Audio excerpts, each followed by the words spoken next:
I'm learning that not everything is from God. And just because it's a good idea doesn't mean that it's a God idea. Like, I'm learning that Satan will disguise himself and he'll hide. He's smart. And, it might be him whispering in your ear, like, this is a good idea, leading you to temptation maybe, and just waiting for you to fall for it. I am like well known for acting on impulse and being very impulsive.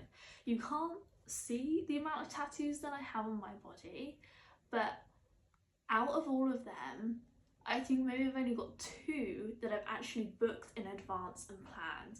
The rest have all been walk-ins on the day that I want them. And I get it in my mind, it's like I'll wake up on a Tuesday, I'll scroll on Pinterest and I'll just come across a tattoo that I really like. And then later that day I have to book it and I have to go get it done. So by Tuesday afternoon, I have it on my body. I don't think about, oh, what if I will regret this or anything like that. Like, it's always been impulsive, especially with tattoos. But I also have it where, like, I've had so many different hobbies within my life and I've tried to make quite a few of them into a business, like photography and knitting. And those have always been the things which, like, I pick up and it's like I will do those day in, day out. Like, I'll burn myself out from doing them for like 6 months, and then by 6 months being over, I'm done with it, I'm bored. And it's like I've tried to start a business and sometimes it's been a success, sometimes it hasn't been a success. But it's like, was that really from God? Or was it just a good idea? And these kind of things where I've been impulsive, or, I've tried to make plans in my career or something like that, I haven't been including God in those. One, because I was an atheist at the time, like I didn't believe in God. But now it makes me think, like, even the little things that the goals and the things which I'm working towards today, is like, is God with me in it? Is this from God? And instead of praying, I was impulsive. I was just like, I need it now or I don't want it at all. And luckily, some of the situations worked out good, but sometimes they worked out not so well. But I think through these experiences, it's really helped me to learn, like, take a moment, Sassy, like, pause on that idea, really think about it and invite God into it and ask him, God, is this from you? Is this something that you're accepting and allowing me to do? Like, is it in his will? So what dreams are you chasing and what goals are you working towards? Like, is God with you in those? Have a think about that. Because I'm sure that some of them, yes, but I'm also sure maybe some of them probably not. And they just seem like a good idea.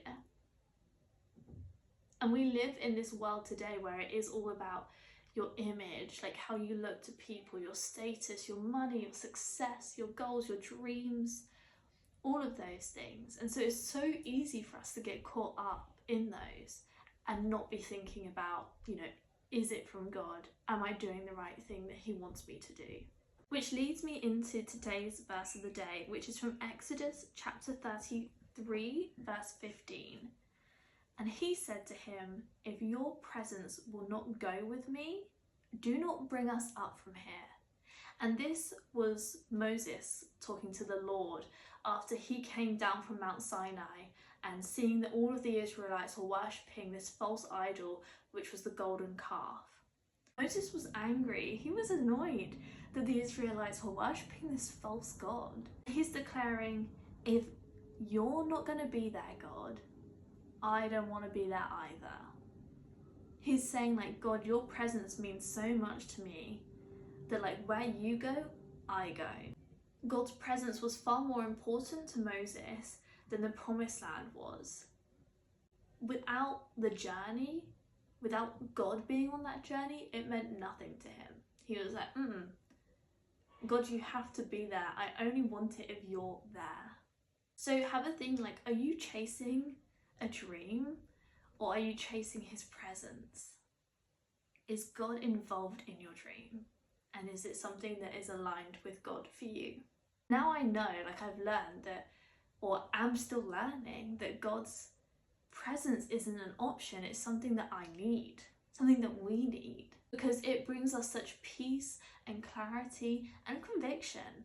Because if it's something that you know isn't in His will for you, God will convict you and be like, no, this isn't the route you need to go down, or no, you shouldn't be chasing that dream or that goal, it's just not what God has planned for you.